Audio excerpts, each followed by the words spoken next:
At bandang alas 4 kaninang hapon mga kabakit ay dumating na ang truck na pagkakargahan ni PDS Airman Air Compressor PDS 655S. Ito mga kabakit ay pag-aari ng mismong client natin. Sariling truck mga kabakit ang pipick up kay Air Compressor. Ang truck na ito mga kabakit ang inaantay ko kagabi. Ang alas 10 ako nagsimulang magantay hanggang sa inabot nga tayo ng alas 4. Nalaman ko na lamang mga kabakit kay Ma'am Grace na hindi na makakarating ang truck na ito na inaantay ko kagabi sapagkat tumirik daw ang truck na ito malapit sa may Katipunan. Nang makausap natin mga kabakit, ang driver na ito ay halos maghapon nilang inayos daw ang truck na ito at pinilit talaga nila na magawa sapagkat sila nga ay babiyahe ng malayo at kanila nga itong ikinondisyon na. Ang air compressor nito mga kabakit ay dadali ng Mindanao sa Davao. Fast forward tayo mga kabakit at tinatanggal na nga ni Termas driver ang tali ng boom truck. Pagkatanggal mga kabakit ng tali, ang sunod na ibababa mga kabakit ni Termas driver at ni Termas Tisoy ay ang siding. Dito kasi natin idadaan sa gilid na ito ang air compressor na si Airman. Pagkatapos niya na maibaba mga kabakit, ang isusunod ay ililipat naman ang boom nito sa bandang harap dahil nga at gagamit tayo ng forklift. Kung hindi natin ito tatanggalin, babangga ang air compressor na ito. Pagkatapos mailipat mga kabakit ang posisyon ng boom truck ni kabakit driver ay nagumpisa na rin si Termas Hari na iangat si air compressor PDS 655.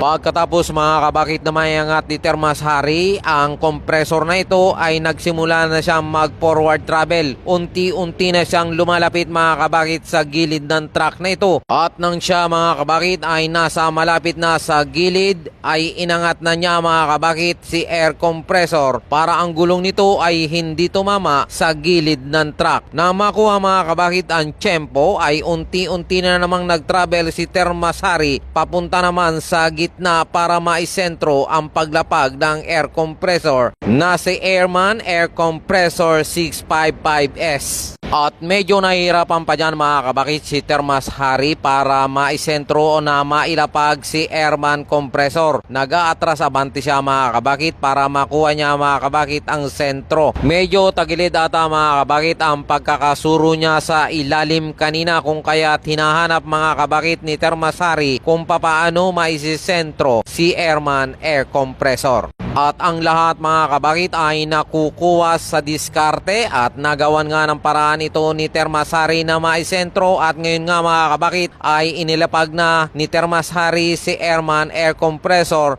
At ang sunod na ginawa ni Termas Hari ay umatras na siya dahil alam niya na nakasentro na si Airman Air Compressor. At para hindi ito gumalaw ay nilagyan agad ito ni Termas Tisoy na magkabila ng kalso. Pagkalagay mga kabakit ng kalso magkabila sa gulong ay muling inikutan nito ni Termas Tisoy para alamin mga kabakit kung talagang nakasentro ang pagkakalapag ni PDS Airman Air Compressor. Fast forward tayo mga kabakit at ang sunod na gagawin naman ni Termas driver ay ito ay tatalian na. Ginamitan niya pa mga kabakit ito ng chain block. Panigurado mga kabakit ang chain block na ito na pang long distance ang biyahe sapagkat ito nga mga kabakit ay dadalhin ng Mindanao sa Davao Oriental o Occidental. Pangsamantalayan muna ang aking maikikwento at tayo ay nagpapasalamat pa rin sa lahat dahil natuloy na ang biyahe ni Airman Compressor.